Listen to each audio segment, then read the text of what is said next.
ನಮಸ್ತೆ, welcome to ಸ್ಪರ್ಧಾ ಭಾರತಿ. ಸ್ನೇಹಿತರೆ, ತಾವೆಲ್ಲ ಲೈವ್ನಲ್ಲಿದ್ದೀರಿ, ಅದಕ್ಕಾಗಿ ಸಂತೋಷ.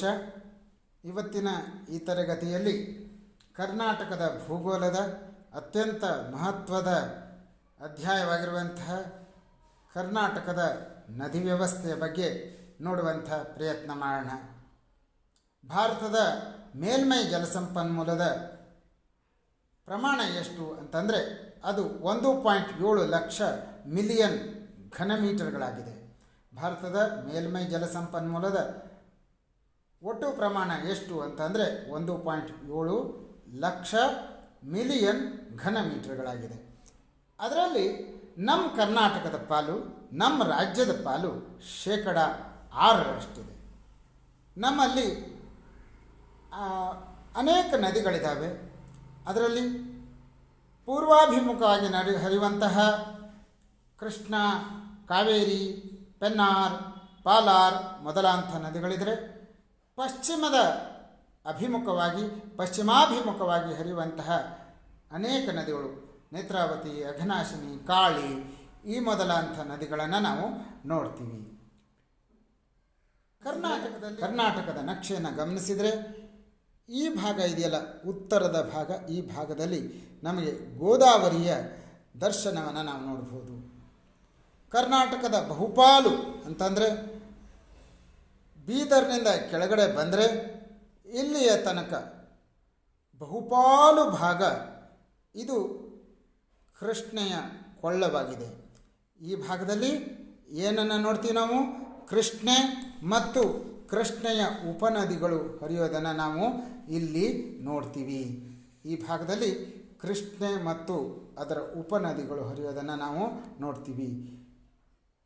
ಬೀದರ್ನಿಂದ ಕೆಳಗಡೆ ಪೂರ್ತಿ ಇಲ್ಲಿಯ ತನಕವೂ ಕೂಡ ನಮಗೆ ಕೃಷ್ಣೆಯ ದರ್ಶನವನ್ನು ಮಾಡಬಹುದು. ಇನ್ನು ದಕ್ಷಿಣ ಕರ್ನಾಟಕದಲ್ಲಿ ಕೊಡಗಿನಿಂದ ಈ ಕಡೆಗೆ ಬಂದರೆ ಹಾಸನ ಇತ್ಯಾದಿ ಈ ಭಾಗದಲ್ಲಿ ಏನಿದೆ, ಇಲ್ಲಿ ನಮಗೆ ಕಾವೇರಿ ಕೊಳ್ಳ, ಕಾವೇರಿ ಮತ್ತು ಅದರ ಉಪನದಿಗಳನ್ನು ನಾವು ಸಂದರ್ಶಿಸಬಹುದು. ಪೆನ್ನಾರ್, ಪಾಲಾರ್ ಮೊದಲಾದ ವ್ಯವಸ್ಥೆಗಳು ಈ ಕೋಲಾರ ಮೊದಲಾಂಥ ಭಾಗದಲ್ಲಿ ನೋಡ್ತೀವಿ. ಕರಾವಳಿ ಭಾಗದಲ್ಲಿ ನಾವು ಏನನ್ನು ನೋಡ್ತೀವಿ? ಪಶ್ಚಿಮಾಭಿಮುಖವಾಗಿ ಹರಿಯುವಂತಹ ನದಿಗಳನ್ನು ನೋಡ್ತೀವಿ. ಈ ಭಾಗದಲ್ಲಿ ಪಶ್ಚಿಮಾಭಿಮುಖವಾಗಿ ಹರಿಯುವಂಥ ನದಿಗಳನ್ನು ನೋಡ್ತೀವಿ. ಕರಾವಳಿಯ ಈ ಭಾಗ ಒಂದು ಬಿಟ್ಟರೆ, ಪಶ್ಚಿಮಾಭಿಮುಖವಾಗಿ ಹರಿಯುವಂಥ ನದಿಗಳನ್ನು ಬಿಟ್ಟರೆ, ಹೆಚ್ಚು ಕಡಿಮೆ ಉಳಿದೆಲ್ಲ ನದಿಗಳು ಕೂಡ ನಮಗೆ ಪೂರ್ವಾಭಿಮುಖವಾಗಿ ಹರಿತಾ ಇರೋದು ನಮ್ಮ ಗಮನಕ್ಕೆ ಬರುತ್ತೆ. ಹಾಗಾದರೆ ಕರ್ನಾಟಕದಲ್ಲಿ ಒಟ್ಟು ಎಷ್ಟು ನದಿ ವ್ಯವಸ್ಥೆ ಇದೆ ಅನ್ನುವಂಥದ್ದು. ಕರ್ನಾಟಕದಲ್ಲಿ ಒಟ್ಟು 7 ನದಿ ವ್ಯವಸ್ಥೆಗಳಿದ್ದಾವೆ. ಯಾವ್ಯಾವುದು ಅಂತಂದರೆ ಅದು 1 ಕೃಷ್ಣ, 2ನೇದು ಕಾವೇರಿ, ಗೋದಾವರಿ, ಉತ್ತರ ಪೆನ್ನಾರ, ದಕ್ಷಿಣ ಪೆನ್ನಾರ, ಪಾಲಾರ ಮತ್ತು ಪಶ್ಚಿಮ ವಾಹಿನಿಗಳು. ಕರ್ನಾಟಕದಲ್ಲಿರುವಂತಹ 7 ನದಿ ವ್ಯವಸ್ಥೆಗಳು ಯಾವ್ಯಾವುದು ಅಂತಂದರೆ ಅದು 1 ಕೃಷ್ಣ, ಕಾವೇರಿ, ಗೋದಾವರಿ, ಉತ್ತರ ಪೆನ್ನಾರ್, ದಕ್ಷಿಣ ಪೆನ್ನಾರ್, ಪಾಲಾರ್ ಮತ್ತು ಪಶ್ಚಿಮ ವಾಹಿನಿಗಳಾಗಿವೆ. ಸ್ನೇಹಿತರೆ, ಈಗ ಒಂದೊಂದಾಗಿ ಅಧ್ಯಯನ ಮಾಡುವಂಥ ಪ್ರಯತ್ನ ಮಾಡೋಣ. ಬಹುಶಃ ಈ ತರಗತಿಯಲ್ಲಿ 2 ನದಿ ವ್ಯವಸ್ಥೆಯ ಬಗ್ಗೆ ನಮಗೆ ಅಧ್ಯಯನ ಮಾಡಲಿಕ್ಕೆ ಸಾಧ್ಯ ಆಗಲಿಕ್ಕಿದೆ.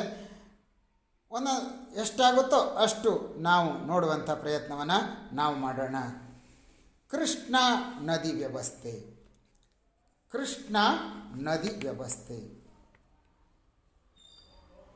ಭಾರತದಲ್ಲಿ, ಅದರಲ್ಲೂ ದಕ್ಷಿಣ ಭಾರತದಲ್ಲಿ 2ನೆಯ ಅತಿ ದೊಡ್ಡ ನದಿ ವ್ಯವಸ್ಥೆಯಾಗಿದೆ. ದಕ್ಷಿಣ ಭಾರತದಲ್ಲಿ ಸ್ನೇಹಿತರೆ, ಕೃಷ್ಣಾ ನದಿ ಅತ್ಯಂತ ದೊಡ್ಡದಾಗಿರುವಂಥ ನದಿ ವ್ಯವಸ್ಥೆ. ದಕ್ಷಿಣ ಭಾರತದಲ್ಲಿ ಕೃಷ್ಣಾ ನದಿ ವ್ಯವಸ್ಥೆ 2ನೆಯ ದೊಡ್ಡ ವ್ಯವಸ್ಥೆಯಾಗಿದೆ. ಹಾಗಾದರೆ ನಮ್ಮ ಕರ್ನಾಟಕದ ಮಟ್ಟಿಗೆ ಹೇಳಬೇಕು ಅಂತಂದರೆ ಕರ್ನಾಟಕದ ಬಹುಭಾಗವನ್ನು ಅದು ಪಸರಿಸಿದೆ. ಕರ್ನಾಟಕದ ಒಟ್ಟು ಜಲಾನಯನ ಪ್ರದೇಶದಲ್ಲಿ 59.48% ಭಾಗ ಕೃಷ್ಣಾ ನದಿ ಪಸರಿಸಿರೋದನ್ನು ನೋಡ್ತೀವಿ, ಹಬ್ಬಿರೋದನ್ನು ನೋಡ್ತೀವಿ. ಕೃಷ್ಣಾ ನದಿಯ ಜಲಾನಯನ ಪ್ರದೇಶ ಎಷ್ಟು ಬರುತ್ತೆ? ಕರ್ನಾಟಕದ ಬಹುಭಾಗದಲ್ಲಿ ಬರುತ್ತೆ. 59.48% ಭಾಗ ಕೃಷ್ಣಾ ನದಿಯ ಜಲಾನಯನ ಪ್ರದೇಶದಿಂದ ಕೂಡಿದೆ. ಕೃಷ್ಣಾ ನದಿ ಎಲ್ಲಿ ಹುಟ್ಟುತ್ತೆ ಅನ್ನುವಂಥದ್ದು ಪ್ರಶ್ನೆ. ಕೃಷ್ಣಾ ನದಿ ಮಹಾರಾಷ್ಟ್ರದ ಮಹಾಬಲೇಶ್ವರದಲ್ಲಿ 1337 ಮೀಟರ್ ಎತ್ತರದಲ್ಲಿ ಹುಟ್ಟುತ್ತೆ. ಕೃಷ್ಣಾ ನದಿ ಹುಟ್ಟುವಂಥ ಸ್ಥಳ ಯಾವುದು? ಮಹಾರಾಷ್ಟ್ರದ ಮಹಾಬಲೇಶ್ವರ. ಬಹಳ ಎತ್ತರದಲ್ಲಿ ಹುಟ್ಟುತ್ತೆ. ಅದು 1337 ಮೀಟರ್ ಎತ್ತರದಲ್ಲಿ ಹುಟ್ಟುತ್ತೆ. ಕೃಷ್ಣಾ ನದಿ ಎಷ್ಟು ರಾಜ್ಯಗಳಲ್ಲಿ ಹರಿಯುತ್ತೆ ಅನ್ನುವಂಥದ್ದು ಮುಂದಿನ ಪ್ರಶ್ನೆ. ಸ್ನೇಹಿತರೆ, ನಿಮಗೆ ಆನ್ಸರ್ ಗೊತ್ತಿದ್ದರೆ ಟೈಪ್ ಮಾಡಿ ಚಾಟ್ ಬಾಕ್ಸ್ನಲ್ಲಿ. Okay, thank you. ಕರ್ನಾಟಕ ಸಹಿತ 4 ರಾಜ್ಯಗಳಲ್ಲಿ ಕೃಷ್ಣಾ ನದಿ ಹರಿಯುತ್ತೆ. ಎಷ್ಟು ರಾಜ್ಯಗಳಲ್ಲಿ ಹರಿಯುತ್ತೆ? 4 ರಾಜ್ಯಗಳಲ್ಲಿ ಹರಿಯುತ್ತೆ. ಯಾವ್ಯಾವ ರಾಜ್ಯಗಳು? ಕೃಷ್ಣಾ ಹರಿಯುವಂತಹ ರಾಜ್ಯಗಳು ಕರ್ನಾಟಕ, ಮಹಾರಾಷ್ಟ್ರ, ತೆಲಂಗಾಣ, ಆಂಧ್ರ ಪ್ರದೇಶ. ಕರ್ನಾಟಕ, ಮಹಾರಾಷ್ಟ್ರ, ತೆಲಂಗಾಣ, ಆಂಧ್ರ ಪ್ರದೇಶ. ಈ 4 ರಾಜ್ಯಗಳಲ್ಲಿ ಕೃಷ್ಣೆ ಹರಿತಾಳೆ. ಕೃಷ್ಣಾ ನದಿಯ ಜಲಾನಯನ ಪ್ರದೇಶ ಎಷ್ಟಿದೆ ಅನ್ನುವಂಥದ್ದು. ಕೃಷ್ಣಾ ನದಿಯ ಜಲಾನಯನ ಪ್ರದೇಶ 2.59 ಲಕ್ಷ ಚದರ ಕಿಲೋಮೀಟರ್ಗಳಾಗಿದೆ. ಕೃಷ್ಣಾ ನದಿಯ ಜಲಾನಯನ ಪ್ರದೇಶ 2.59 ಲಕ್ಷ ಚದರ ಕಿಲೋಮೀಟರ್ಗಳಾಗಿದೆ. ಇಷ್ಟು ದೊಡ್ಡ ವಿಸ್ತೀರ್ಣವನ್ನು ಅದು ನಿರ್ಮಾಣ ಮಾಡಿದೆ. ಯಾವುದರಲ್ಲಿ? ಜಲಾನಯನ ಪ್ರದೇಶದಲ್ಲಿ.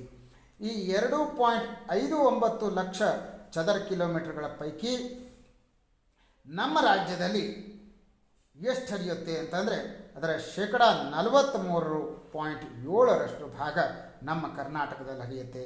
ಕೃಷ್ಣಾ ನದಿಯ ಒಟ್ಟು ಜಲಾನಯನ ಪ್ರದೇಶದಲ್ಲಿ 43.74% ಭಾಗ ನಮ್ಮ ಕರ್ನಾಟಕದಲ್ಲಿದೆ ಅನ್ನೋದು ವಿಶೇಷ. ಹಾಗಾದರೆ ಎಷ್ಟು ಕಿಲೋಮೀಟರ್ ಉದ್ದ ಕೃಷ್ಣಾ ನದಿ ಇದೆ? ನಮ್ಮ ರಾಜ್ಯದಲ್ಲಿ ಕೃಷ್ಣಾ ನದಿಯ ಉದ್ದ ಎಷ್ಟು ಅನ್ನುವಂಥ ಪ್ರಶ್ನೆ ಬಂದರೆ ಬಂದೀತು. ಕರ್ನಾಟಕದಲ್ಲಿ ಕೃಷ್ಣಾ ನದಿಯ ಉದ್ದ 483 ಕಿಲೋಮೀಟರ್. ನಮ್ಮ ರಾಜ್ಯದಲ್ಲಿ ಕೃಷ್ಣಾ ನದಿಯ ಉದ್ದ ಎಷ್ಟಿದೆ? 483 ಕಿಲೋಮೀಟರ್. ಬಂಧುಗಳೇ, ಕೃಷ್ಣೆ ಕೇವಲ ನದಿಯಲ್ಲ, ಅದೊಂದು ಪವಿತ್ರ ನದಿ. ಮಹಾರಾಷ್ಟ್ರದ ಮಹಾಬಲೇಶ್ವರದಲ್ಲಿ ಹುಟ್ಟುವ ಕೃಷ್ಣೆ ಕಡಿದಾದ ಬೆಟ್ಟದ ತಪ್ಪಲಿನಲ್ಲಿರುವಂತಹ ಮಹಾದೇವ ದೇವಾಲಯದಲ್ಲಿ ಇರುವಂತಹ ಒಂದು ಹಸುವಿನ ಬಾಯಂತಿರುವ ವಿಗ್ರಹದಿಂದ ಧಾರೆ ಧಾರೆಯಾಗಿ ಹರಿದು ಇಡೀ ಭೂಸ್ವರೂಪವನ್ನು ಆವರಿಸುವುದನ್ನು ನೋಡ್ತೀವಿ. ಸ್ವತಃ ತ್ರಿಮೂರ್ತಿಗಳಲ್ಲಿ ಒಬ್ಬರಂತಹ ಶ್ರೀಮಾನ್ ಮಹಾವಿಷ್ಣು, ಭಗವಾನ್ ಮಹಾವಿಷ್ಣು ತನ್ನ ಶರೀರದಿಂದ ಸೃಷ್ಟಿಸಿದ ಅದ್ಭುತ ಶಕ್ತಿಗಳನ್ನೆಲ್ಲವನ್ನು ಕ್ರೋಢೀಕರಿಸಿ ಈ ನದಿಯಲ್ಲಿ ಸುರಿದು ಇಡೀ ನದಿಗೆ ಶಕ್ತಿಯನ್ನು ತುಂಬಿದ್ದಾನೆ ಎನ್ನುವಂಥದ್ದು ನಂಬಿಕೆ. ಈ ಕಾರಣದಿಂದಾಗಿ ವಿಷ್ಣುವಿನ ಅವತಾರವಾದಂತಹ ಶ್ರೀಕೃಷ್ಣನ ಹೆಸರನ್ನೇ ಕೃಷ್ಣಾ ನದಿಗೆ ಇಡಲಾಗಿದೆ. ಕೃಷ್ಣಾ ನದಿಗೆ ಶ್ರೀಕೃಷ್ಣನ ಹೆಸರನ್ನು ಈ ಕಾರಣದಿಂದ ಇಡಲಾಗಿದೆ ಅನ್ನೋದು ನಮಗೆ ಗೊತ್ತಿರಬೇಕು. ಬಂಧುಗಳೇ, ಕೃಷ್ಣಾ ನದಿ ಮಹಾಬಲೇಶ್ವರ ಬೆಟ್ಟಗಳ ಪಶ್ಚಿಮದ ಪಕ್ಕದಿಂದ ಕೊಯ್ನಾ ನದಿಯ ನೀರನ್ನು ಪಡೆಯುತ್ತೆ. ಕೃಷ್ಣಾ ನದಿ ಉಗಮದಿಂದ 136 ಕಿಲೋಮೀಟರ್ ದೂರದಲ್ಲಿ ಮಹಾಬಲೇಶ್ವರ ಬೆಟ್ಟಗಳ ಪಶ್ಚಿಮದಿಂದ ಕೊಯ್ನಾ ನದಿಯ ನೀರನ್ನು ಪಡೆಯುತ್ತೆ. ಹಾಗೆ ಕೊಯ್ನಾ ನದಿಯ ನೀರನ್ನು ಪಡೆದು ಮುನ್ನುಗ್ಗುವ ಕೃಷ್ಣಾ ನದಿ ಮುಂದೆ ವೆರ್ಣ, ಪಂಚಗಂಗಾ, ದೂದ್ಗಂಗಾ ಈ ಮೊದಲಾದ ನದಿಗಳನ್ನು ಸೇರಿಕೊಂಡು ರಭಸವಾಗಿ ಹರಿಯೋದನ್ನು ನೋಡ್ತೀವಿ. ಕೊಯ್ನಾ ನದಿಯನ್ನು ಸೇರಿದಂತಹ ಕೃಷ್ಣೆ ಮುಂದೆ ವೆರ್ಣ, ಪಂಚಗಂಗಾ ದೂದ್ಗಂಗಾ ನದಿಗಳನ್ನು ಸೇರಿ ವೈಭವಯುತವಾಗಿ ಕೃಷ್ಣೆ ಮುಂದುವರಿಯೋದನ್ನು ನೋಡ್ತೀವಿ. ಈ ದೂದ್ಗಂಗಾ ಅನ್ನುವಂಥ ನದಿಯನ್ನು ನಾವು ನೆನಪಿಟ್ಕೋಬೇಕು. ದೂದ್ಗಂಗಾ ಸೇರಿದ ನಂತರ ಕೃಷ್ಣ ನದಿ ನಮ್ಮ ಕರ್ನಾಟಕವನ್ನು ಪ್ರವೇಶಿಸುತ್ತೆ. ಕೃಷ್ಣಾ ನದಿ ಕರ್ನಾಟಕವನ್ನು ಯಾವಾಗ ಪ್ರವೇಶಿಸುತ್ತೆ? ಕೃಷ್ಣಾ ನದಿ ದೂದ್ಗಂಗಾ ನದಿಯನ್ನು ಸೇರಿದ ನಂತರ ಕೃಷ್ಣಾ ನದಿ ನಮ್ಮ ಕರ್ನಾಟಕವನ್ನು ಪ್ರವೇಶಿಸುತ್ತೆ. ಹಾಗಾದರೆ ಕೃಷ್ಣೆ ಕರ್ನಾಟಕ ಪ್ರವೇಶಿಸಿದ ನಂತರ ಅದು ಸೇರುವಂತಹ ಮೊದಲ ನದಿ ಯಾವುದು? ಸ್ನೇಹಿತರೆ, ಕರ್ನಾಟಕದಲ್ಲಿ ಕೃಷ್ಣೆ ಭೇಟಿಯಾಗುವಂತಹ ಮೊದಲ ನದಿ ಘಟಪ್ರಭಾ.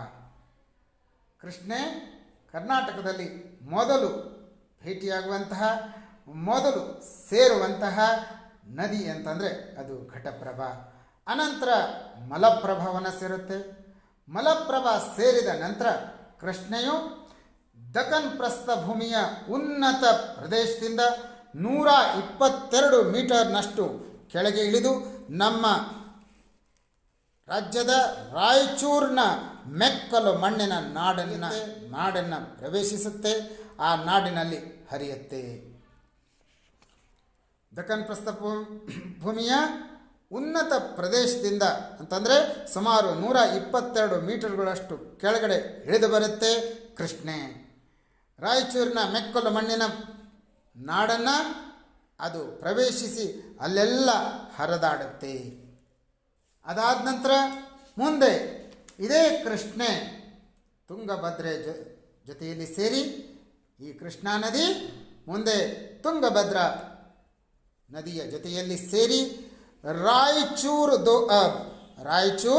ದೋಅಬ್ ಅನ್ನು ಸೃಷ್ಟಿಸುತ್ತೆ. ಕೃಷ್ಣೆ ತುಂಗಭದ್ರಾ ನದಿಯನ್ನು ಸೇರಿ ರಾಯಚೂರು ದೋಅಬ್ ಅಥವಾ ಅದನ್ನು ತುಂಗಭದ್ರಾ ದೋಅಬ್ ಅಂತಲೂ ಕೂಡ ಕರೆದಿದ್ದಾರೆ. ತುಂಗಭದ್ರಾ ದೋಅಬ್ ಅಂತ ಕೂಡ ಕರೆದಿದ್ದಾರೆ. ಅದನ್ನು ಸೇರುತ್ತೆ, ಅದನ್ನು ನಿರ್ಮಿಸುತ್ತೆ. ಏನು, ತುಂಗಭದ್ರಾ ಸೇರಿದ ಕೃಷ್ಣೆ ರಾಯಚೂರು ದೋಅಬ್ ಅಥವಾ ತುಂಗಭದ್ರಾ ದೋಅಬನ್ನು ಸೃಷ್ಟಿ ಮಾಡುತ್ತೆ. ಸ್ನೇಹಿತರೆ, ಇಲ್ಲೊಂದು ಪ್ರಶ್ನೆ ಬರ್ಬೋದು. ತುಂಗಭದ್ರಾ ದೋಅಬ್ನ ಪರಿಧಿಯಲ್ಲಿ ಬರುವಂಥ ಜಿಲ್ಲೆಗಳನ್ನು ಹೆಸರಿಸಿ ಅಂತ ಕೇಳ್ಬೋದು. ಏನಂತ ಪ್ರಶ್ನೆ ಕೇಳ್ಬೋದು? ತುಂಗಭದ್ರಾ ದೋಅಬ್ನ ಪರಿಧಿಯಲ್ಲಿ ಬರುವಂತಹ ಜಿಲ್ಲೆಗಳು ಯಾವ್ಯಾವುದು ಅಂತ. ಅದು ರಾಯಚೂರು ಮತ್ತು ಕೊಪ್ಪಳ. ರಾಯಚೂರು ಮತ್ತು ಕೊಪ್ಪಳ. ಬಂಧುಗಳೇ, ಕೃಷ್ಣಾ ನದಿ ಒಂದು ಜಲಪಾತವನ್ನು ಸೃಷ್ಟಿಸುತ್ತೆ. ಕೃಷ್ಣಾ ನದಿ ಇಲ್ಲಿ ಒಂದು ಜಲಪಾತವನ್ನು ಸೃಷ್ಟಿಸುತ್ತೆ. ಆ ಜಲಪಾತಕ್ಕೆ ಹೆಸರು ಛಾಯಾ ಭಗವತಿ ಜಲಪಾತ. ಛಾಯಾ ಭಗವತಿ ಜಲಪಾತ. ಸ್ನೇಹಿತರೆ, ನಿಮ್ಮ ಪರೀಕ್ಷೆಯಲ್ಲಿ ಛಾಯಾ ಭಗವತಿ ಜಲಪಾತ ಯಾವ ನದಿಗೆ ಸೃಷ್ಟಿಯಾಗಿದೆ ಅಂತ ಕೇಳಿದರೆ ಏನಂತ ಉತ್ತರಿಸ್ತೀರಿ? ಛಾಯಾ ಭಗವತಿ ಜಲಪಾತ ಯಾವ ನದಿಯ ಸೃಷ್ಟಿಯಾಗಿದೆ ಅಂತ ಪ್ರಶ್ನೆ ಮಾಡಿದರೆ ಏನಂತ ಉತ್ತರಿಸ್ತೀರಿ? ಉತ್ತರ ಕೃಷ್ಣಾ ನದಿ. ಉತ್ತರ ಕೃಷ್ಣಾ ನದಿ. ಈ ಜಲಪಾತದ ಸೃಷ್ಟಿ ಆದ ನಂತರ ಮುಂದುವರೆದಂತಹ ಕೃಷ್ಣಾ ನದಿ ಭೀಮಾ ಉಪನದಿಯನ್ನು ಸೇರುತ್ತೆ. ಭೀಮಾ ಉಪನದಿಯನ್ನು ಸೇರಿಕೊಳ್ಳುತ್ತೆ. ಭೀಮಾ ಉಪನದಿ ಕರ್ನಾಟಕದ ಮಟ್ಟಿಗೆ ತುಂಬ ಮಹತ್ವದ ನದಿಗಳಲ್ಲಿ ಒಂದು. ಯಾಕೆ ಅಂತಂದರೆ ಭೀಮಾ ನದಿ ನಮ್ಮ ಕರ್ನಾಟಕದ, ಅದರಲ್ಲೂ ಕಲ್ಯಾಣ ಕರ್ನಾಟಕದ ಕಲಬುರಗಿ ಜಿಲ್ಲೆಗೆ ನೀರನ್ನು ಉಣಿಸುತ್ತೆ. ಕರ್ನಾಟಕದ ಕಲಬುರಗಿ ಜಿಲ್ಲೆಗೆ ಭೀಮಾ ನದಿ ನೀರನ್ನು ಕೊಡೋದನ್ನು ನೋಡ್ತೇವೆ. ಹೀಗಾಗಿ ಭೀಮಾ ನದಿ ನಮಗೆ ಮಹತ್ವದ್ದು. ಭೀಮಾ ನದಿ ನಮಗೆ ಮಹತ್ವದ್ದು. ಯಾತಕ್ಕೆ? ಅದು ಕಲಬುರಗಿ ಮತ್ತು ಕಲಬುರಗಿ ಸುತ್ತಮುತ್ತಲಿನ ಜನರಿಗೆ ನೀರನ್ನು ಕೊಡುತ್ತೆ. ಕೃಷ್ಣಾ ನದಿ ಅನೇಕ ಉಪನದಿಗಳನ್ನು ಹೊಂದಿದೆ. ಕೃಷ್ಣಾ ನದಿ ಅನೇಕ ಉಪನದಿಗಳನ್ನು ಹೊಂದಿದೆ. ಅವು ಯಾವುದು ಅನ್ನೋದನ್ನು ನೋಡುವಂಥ ಪ್ರಯತ್ನವನ್ನು ಮಾಡೋಣ. ಕೃಷ್ಣಾ ನದಿಯ ಎಡದಂಡೆಯಲ್ಲಿರುವಂತಹ ಉಪನದಿಗಳು ಭೀಮಾ,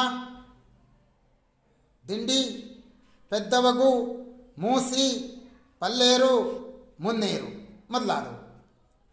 ಕೃಷ್ಣಾ ನದಿಯ ಎಡದಂಡೆಯಲ್ಲಿರುವಂಥ ಉಪನದಿಗಳು ಅಥವಾ ಕೃಷ್ಣಾ ನದಿಯ ಎಡದಂಡೆಗೆ ಬಂದು ಸೇರುವಂಥ ಉಪನದಿಗಳು ಭೀಮಾ, ದಿಂಡಿ, ಪೆದ್ದವಗು, ಮೂಸಿ, ಪಲ್ಲೇರು, ಮುನ್ನೇರು. ಇನ್ನು ಕೃಷ್ಣಾ ನದಿಯ ಬಲದಂಡೆಗೆ ಬಂದು ಸೇರುವಂತಹ ನದಿಗಳು ಯಾವ್ಯಾವುದು? ಪಂಚಗಂಗಾ, ದೂದ್ಗಂಗಾ, ಘಟಪ್ರಭಾ, ಮಲಪ್ರಭಾ ಹಾಗೂ ತುಂಗಭದ್ರಾ.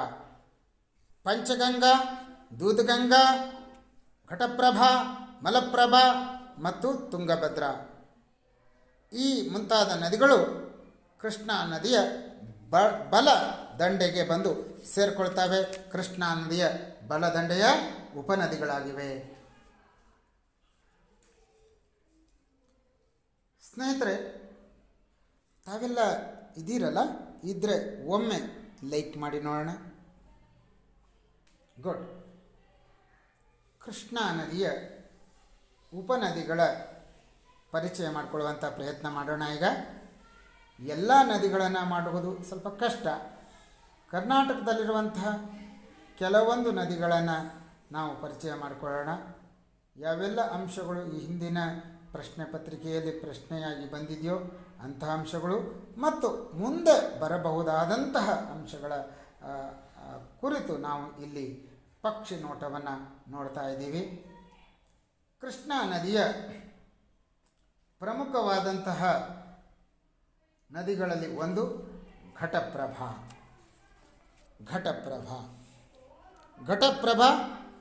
ಪಶ್ಚಿಮ ಘಟ್ಟದಲ್ಲಿ ಸುಮಾರು 884 ಮೀಟರ್ ಎತ್ತರದಲ್ಲಿ ಹುಟ್ಟುತ್ತೆ. ಘಟಪ್ರಭಾ ಪಶ್ಚಿಮ ಘಟ್ಟದಲ್ಲಿ ಹುಟ್ಟುತ್ತೆ. ಸುಮಾರು 884 ಮೀಟರ್ ಎತ್ತರದಲ್ಲಿ ಅದು ಹುಟ್ಟುವುದನ್ನು ನೋಡ್ತೀವಿ. 283 ಕಿಲೋಮೀಟರ್ ಪೂರ್ವ ದಿಕ್ಕಿನಲ್ಲಿ ಹರಿದು ಕರ್ನಾಟಕದ ಬೆಳಗಾವಿಯನ್ನು ಸೇರುತ್ತೆ. ಘಟಪ್ರಭಾ ನದಿ ಮೊದಲು ಕರ್ನಾಟಕದ ಯಾವ ಜಿಲ್ಲೆಯನ್ನು ಸ್ಪರ್ಶಿಸುತ್ತೆ ಎನ್ನುವಂಥ ಪ್ರಶ್ನೆ ಬಂದರೆ ಅದಕ್ಕೆ ಉತ್ತರ ಬೆಳಗಾವಿಯಲ್ಲಿ ಮೊಟ್ಟ ಮೊದಲು ಘಟಪ್ರಭೆಯ ದರ್ಶನವನ್ನು ನಾವು ಕನ್ನಡಿಗರು ಮಾಡಬಹುದಾಗಿದೆ. ಘಟಪ್ರಭಾ ನದಿ 2 ಉಪನದಿಗಳನ್ನು ಹೊಂದಿದೆ. ಒಂದು ಹಿರಣ್ಯಕೇಶಿ, ಇನ್ನೊಂದು ಮಾರ್ಕಾಂಡೇಯ. ಘಟಪ್ರಭಾ ನದಿಯ ಉಪನದಿಗಳು ಹಿರಣ್ಯಕೇಶಿ ಮತ್ತು ಮಾರ್ಕಾಂಡೇಯ.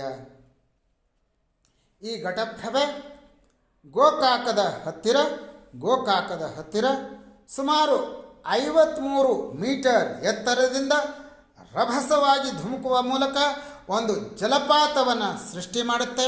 ಆ ಜಲಪಾತದ ಹೆಸರು ಗೋಕಾಕ್ ಜಲಪಾತ. ತಾವೆಲ್ಲರೂ ಕೂಡ ಗೋಕಾಕ್ ಜಲಪಾತದ ಬಗ್ಗೆ ಭಾಳಷ್ಟು ಕೇಳಿರ್ತೀರಿ ಅಂತ ಅಂದ್ಕೊಳ್ತೀನಿ. ಸ್ನೇಹಿತರೆ, ಬೆಳಗಾವಿ ಜಿಲ್ಲೆಯ ಗೋಕಾಕ್ ಬಳಿ ಘಟಪ್ರಭಾ ನದಿಗೆ ರಾಜ ಲಕಮಗೌಡ ಡ್ಯಾಮನ್ನು ಕಟ್ಟಲಾಗಿದೆ.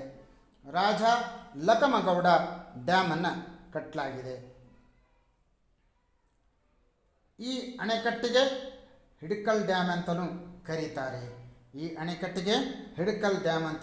ಕರೀತಾರೆ.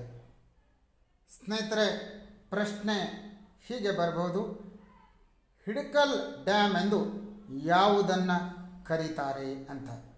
ಹಿಡಕಲ್ ಡ್ಯಾಮ್ ಅಂತ ಕರೆಯುವಂಥ ಡ್ಯಾಮ್ ಯಾವುದು? ರಾಜ ಲಖಮಗೌಡ ಡ್ಯಾಮ್. ಅದು ಎಲ್ಲಿದೆ? ಗೋಕಾಕ್ ಬಳಿ ಇದೆ. ಗೋಕಾಕ್ ಬೆಳಗಾವಿ ಜಿಲ್ಲೆಯಲ್ಲಿದೆ. ಅದನ್ನು ಘಟಪ್ರಭಾ ನದಿಗೆ ನಿರ್ಮಿಸಲಾಗಿದೆ.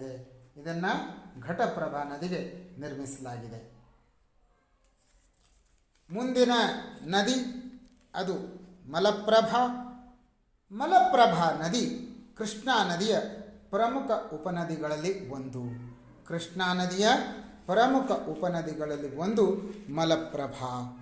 ಮಲಪ್ರಭಾ ಎಲ್ಲಿ ಹುಟ್ಟುತ್ತೆ ಅನ್ನುವಂಥದ್ದು. ಮಲಪ್ರಭಾ ಬೆಳಗಾವಿಯ ಜಾಂಬೋಟ್ ಎಂಬ ಸ್ಥಳದಿಂದ 16 ಕಿಲೋಮೀಟರ್ ದೂರದಲ್ಲಿರುವಂತಹ ಪಶ್ಚಿಮ ಘಟ್ಟದಲ್ಲಿ ಹುಟ್ಟುತ್ತೆ. ಮಲಪ್ರಭಾ ಹುಟ್ಟುವಂಥ ಸ್ಥಳ ಯಾವುದು? ಬೆಳಗಾವಿಯ ಜಾಂಬೋಟ್ ಎಂಬ ಸ್ಥಳದಿಂದ 16 ಕಿಲೋಮೀಟರ್ ದೂರದಲ್ಲಿರುವಂತಹ ಪಶ್ಚಿಮ ಘಟ್ಟದಲ್ಲಿ ಅದು ಹುಟ್ಟುತ್ತೆ.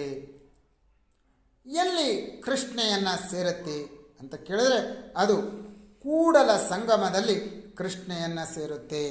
ಕೂಡಲ ಸಂಗಮದಲ್ಲಿ ಕೃಷ್ಣೆಯನ್ನು ಸೇರುತ್ತೆ. ಇದು ಸವದತ್ತಿಯ ಬಳಿ ನವಿಲು ತೀರ್ಥ ಅಂತ ಕರೆಯಲ್ಪಡುವಂತಹ ಆಳವಾದ ಕಂದರದ ಮೂಲಕ ಅಲ್ಲಿರುವಂತಹ ಬಣ್ಣ ಬಣ್ಣದ ಮರಳುಗಳನ್ನು ಹಾದು ಮುನ್ನಡೆಯುತ್ತೆ. ಮಲಪ್ರಭಾ ನದಿ ಸವದತ್ತಿ ಬಳಿ ಇರುವಂತಹ ನವಿಲು ತೀರ್ಥ ಎಂದು ಕರೆಯಲ್ಪಡುವ ಆಳವಾದ ಕಂದರದ ಮೂಲಕ ಬಣ್ಣ ಬಣ್ಣದ ಗಲ್ಲುಗಳ ಮೂಲಕ ಹಾದು ಹೋಗುತ್ತೆ. ಸ್ನೇಹಿತರೆ, ಈ ನದಿಗೆ ಅಂದರೆ ಮಲಪ್ರಭಾ ನದಿಗೆ ಸವದತ್ತಿಯ ಬಳಿ ರೇಣುಕಾ ಸಾಗರ್ ಎನ್ನುವಂಥ ಡ್ಯಾಮನ್ನು ನಿರ್ಮಿಸಲಾಗಿದೆ. ಈ ರೇಣುಕಾ ಸಾಗರ ಡ್ಯಾಮ್ ನವಿಲು ತೀರ್ಥ ಜಲಾಶಯವನ್ನು ಸೃಷ್ಟಿ ಮಾಡುತ್ತೆ. ಹೀಗಾಗಿ ಇದನ್ನು ನವಿಲು ತೀರ್ಥ ಜಲಾಶಯ ಅಂತಲೇ ಕರೆಯೋದು ಕೂಡ ಸಾಮಾನ್ಯ ವಾಡಿಕೆ. ಮಲಪ್ರಭಾ ನದಿ ಅನೇಕ ಉಪನದಿಗಳನ್ನು ಹೊಂದಿದೆ. ಮಲಪ್ರಭಾ ನದಿ ಅನೇಕ ಉಪನದಿಗಳನ್ನು ಹೊಂದಿದೆ. ಅವ್ಯಾವುದು ಅಂತ ನೋಡೋಣ. ಒಂದು ಬೆಣ್ಣೆಹಳ್ಳ, ಹಿರೇಹಳ್ಳ, ತಾಸ್. ಬೆಣ್ಣೆಹಳ್ಳ, ಹಿರೇಹಳ್ಳ, ತಾಸ್ ಈ ಮೊದಲಾದಂಥ ನದಿಗಳನ್ನು ಯಾರು ಹೊಂದಿದೆ? ನಮ್ಮ ಮಲಪ್ರಭಾ ನದಿ ಉಪನದಿಗಳನ್ನಾಗಿ ಹೊಂದಿದೆ. ಮುಂದಿನ ಮಹತ್ವದ ಉಪನದಿ ಕೃಷ್ಣೆಯ ಮುಂದಿನ ಉಪನದಿಯನ್ನು ನೋಡೋಣ. ಅದರ ಹೆಸರು ಭೀಮಾ. ಭೀಮಾ. ಸ್ನೇಹಿತರೆ, ಭೀಮಾ ನದಿ ಎಲ್ಲಿ ಹುಟ್ಟುತ್ತೆ ಅನ್ನುವಂಥದ್ದು. ಭೀಮಾ ನದಿ ಮಹಾರಾಷ್ಟ್ರದ ಭೀಮಾಶಂಕರದಲ್ಲಿ ಹುಟ್ಟುತ್ತೆ. ಮಹಾರಾಷ್ಟ್ರದ ಭೀಮಾಶಂಕರದಲ್ಲಿ ಹುಟ್ಟುತ್ತೆ ಭೀಮಾ ನದಿ. ಎಷ್ಟು ರಾಜ್ಯಗಳಲ್ಲಿ ಭೀಮಾ ನದಿ ಹರಿಯುತ್ತೆ ಅನ್ನುವಂಥದ್ದು ಮುಂದಿನ ಪ್ರಶ್ನೆ. ಒಟ್ಟು 3 ರಾಜ್ಯಗಳಲ್ಲಿ ಈ ಭೀಮಾ ನದಿ ಪಸರಿಸಿಕೊಂಡಿದೆ. ಒಂದು ಕರ್ನಾಟಕ, 2 ಮಹಾರಾಷ್ಟ್ರ, 3ನೇದು ತೆಲಂಗಾಣ. ಕರ್ನಾಟಕ, ಮಹಾರಾಷ್ಟ್ರ, ತೆಲಂಗಾಣಗಳಲ್ಲಿ ಭೀಮಾ ನದಿ ಹರಿಯೋದನ್ನು ನೋಡ್ತೀವಿ. ಕೃಷ್ಣಾ ನದಿಯ ಉಪನದಿಯ ಅಂಥ ಭೀಮಾ ನದಿಗೂ ಕೂಡ ಅನೇಕ ಉಪನದಿಗಳಿದ್ದಾವೆ. ಉದಾಹರಣೆಗೆ ಮುಠಾ, ಘೋಡಾ ನದಿ, ನೀರಾ ನದಿ, ಮೋನ್ ನದಿ, ಸೀನಾ ನದಿ ಇತ್ಯಾದಿ. ಮುಠಾ, ಘೋಡಾ ನದಿ, ನೀರಾ ನದಿ, ಮೋನ್ ನದಿ, ಸೀನಾ ನದಿ ಈ ಮೊದಲಾದವುಗಳು ಉಪನದಿಗಳಾಗಿವೆ. ಯಾರಿಗೆ? ಭೀಮಾ ನದಿಗೆ.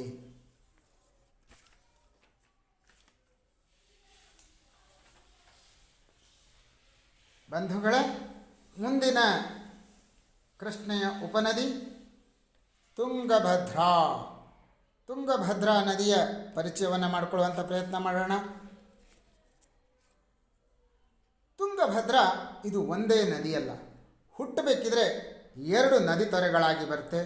ನಂತರ ಇವೆರಡೂ ಸಂಗಮವಾಗಿ ಒಂದೇ ನದಿಯಾಗಿ ಮುಂದುವರಿಯೋದನ್ನು ನೋಡ್ತೀವಿ. ಪಶ್ಚಿಮ ಘಟ್ಟದಲ್ಲಿರುವಂತಹ ಗಂಗಾ ಮೂಲದಲ್ಲಿ ತುಂಗಾ ಮತ್ತು ಭದ್ರಾ ಎನ್ನುವಂಥ 2 ನದಿಗಳು ಜೊತೆಯಾಗಿ ಹುಟ್ಟುತ್ತವೆ. ಪಶ್ಚಿಮ ಘಟ್ಟದಲ್ಲಿರುವಂತಹ ಗಂಗಾ ಮೂಲದಲ್ಲಿ ತುಂಗಾ ಮತ್ತು ಭದ್ರಾ ಎಂಬ ನದಿಗಳು ಜೊತೆಯಾಗಿ ಹುಟ್ಟುತ್ತವೆ. ಶಿವಮೊಗ್ಗ ಜಿಲ್ಲೆಯ ಭದ್ರಾವತಿಯ ಕೂಡಲಿ ಎನ್ನುವಂಥ ಸ್ಥಳದಲ್ಲಿ, ಶಿವಮೊಗ್ಗ ಜಿಲ್ಲೆಯ ಭದ್ರಾವತಿಯ ಕೂಡಲಿ ಎನ್ನುವಂಥ ಸ್ಥಳದಲ್ಲಿ ತುಂಗಾ ಮತ್ತು ಭದ್ರಾ ನದಿಗಳು ಸಂಗಮವಾಗಿ ತುಂಗಭದ್ರಾ ನದಿಯಾಗುತ್ತೆ, ಹರಿಯುತ್ತೆ. ತುಂಗಭದ್ರಾ ನದಿಯಾಗಿ ನಲಿದಾಡುತ್ತೆ. ಯಾರು? ಈ ತುಂಗಭದ್ರಾ ನದಿಗೆ ಅನೇಕ ಡ್ಯಾಮ್ಗಳನ್ನು ಕಟ್ಟಿದ್ದೀವಿ, ಅನೇಕ ಅಣೆಕಟ್ಟುಗಳನ್ನು ಕಟ್ಟಿದ್ದೀವಿ. ಯಾವ್ಯಾವುದು ಅಂತ ನೋಡುವಂಥ ಪ್ರಯತ್ನ ಮಾಡೋಣ. ಮೊದಲನೇದು ಶಿವಮೊಗ್ಗದ ಗಾಜನೂರಿನ ಗಾಜನೂರು ಡ್ಯಾಮ್. ಶಿವಮೊಗ್ಗದ ಗಾಜನೂರಿನ ಗಾಜನೂರು ಡ್ಯಾಮ್, ಚಿಕ್ಕಮಗಳೂರಿನ ಲಕ್ಕವಳ್ಳಿ ಡ್ಯಾಮ್, ಬಳ್ಳಾರಿಯ ಹೊಸಪೇಟೆಯ ಪಂಪಾಸಾಗರ ಡ್ಯಾಮ್, ಬಳ್ಳಾರಿಯ ಹೊಸಪೇಟೆಯ ಪಂಪಾಸಾಗರ ಡ್ಯಾಮ್. ಈ ಮೊದಲಾದಂತಹ ಡ್ಯಾಮ್ಗಳನ್ನು ನಾವು ತುಂಗಭದ್ರಾ ನದಿಗೆ ಕಟ್ಟಿರೋದನ್ನು ನೋಡ್ತೀವಿ. ತುಂಗಭದ್ರಾ ನದಿ ಅನೇಕ ಉಪನದಿಗಳನ್ನು ಹೊಂದಿದೆ ಸ್ನೇಹಿತರೆ. ತುಂಗಭದ್ರಾ ನದಿ ಅನೇಕ ಉಪನದಿಗಳನ್ನು ಹೊಂದಿದೆ. ಅವು ಯಾವುವು ಅನ್ನೋದನ್ನು ನೋಡೋಣ.